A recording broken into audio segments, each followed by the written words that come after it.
दोस्तों, आज के समय को देखकर हम आपके लिए एक कहानी लाए हैं, बूढ़े माँ बाप की सेवा।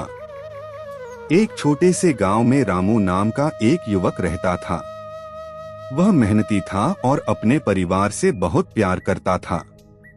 उसके साथ उसके बूढ़े माँ बाप भी रहते थे। समय के साथ उसके माता पिता बहुत कमजोर हो गए थे।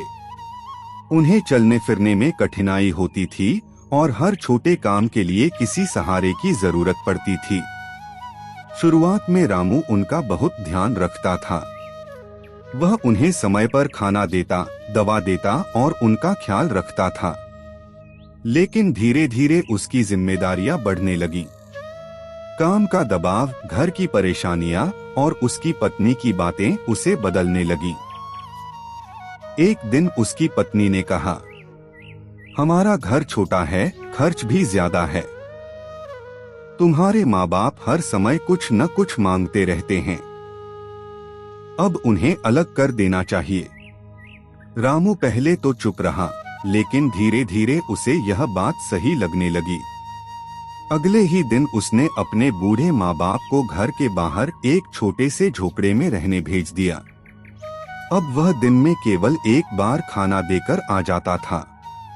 रामू का छोटा बेटा यह सब चुपचाप देखता रहता था। वह समझ तो नहीं पा रहा था, लेकिन उसके मन में कई सवाल उठ रहे थे।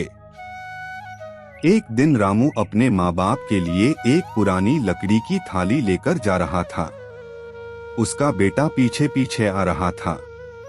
उसने मासूमियत से पूछा, पिताजी, आप यह पुरानी थाली क्यों ले जा रहे हैं? रामू ने जवाब दिया, ताकि तुम्हारे दादा दादी इसी में खाना खाएं। बेटा कुछ देर चुप रहा, फिर मासूमियत से बोला, ठीक है पिताजी, जब आप बूढ़े हो जाओगे तब मैं भी यही थाली आपके लिए संभाल कर रखूंगा। यह सुनते ही रामू के कदम रुक गए। उसके दिल को जैसे किसी ने झकझोर दिया हो। उसे अपनी गलती का एहसास हुआ। उसकी आंखों में आंसू आ गए। उसे समझ आ गया कि वह अपने ही भविष्य की नींव गलत बना रहा है। वह तुरंत अपने माँ बाप के पास गया, उन्हें गले लगाया और रोते हुए बोला, मुझे माफ कर दीजिए, मुझसे बहुत बड़ी गलती हो गई।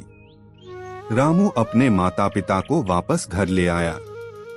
इस बार उसने पूरे दिल से उनकी सेवा की, बिना किसी शिकायत के। उसकी पत्नी को भी अपनी गलती का एहसास हुआ और उसने भी उनका सम्मान करना शुरू कर दिया। घर में फिर से खुशियां लौट आईं। माता पिता का सम्मान और सेवा करना हमारा सबसे बड़ा धर्म है। जो हम अपने बड़ों के साथ करते हैं, वही हमारे बच्चे हमसे सीखते हैं। जीवन में कभी भी अपने माता पिता को बोझ न समझें, वे हमारे लिए आशीर्वाद होते हैं। दोस्तों, अगर आपको यह वीडियो अच्छी लगी है तो इसे लाइक करें और कमेंट करें। हमारे channel divine light spiritual and motivational को सब्सक्राइब करें। धन्यवाद।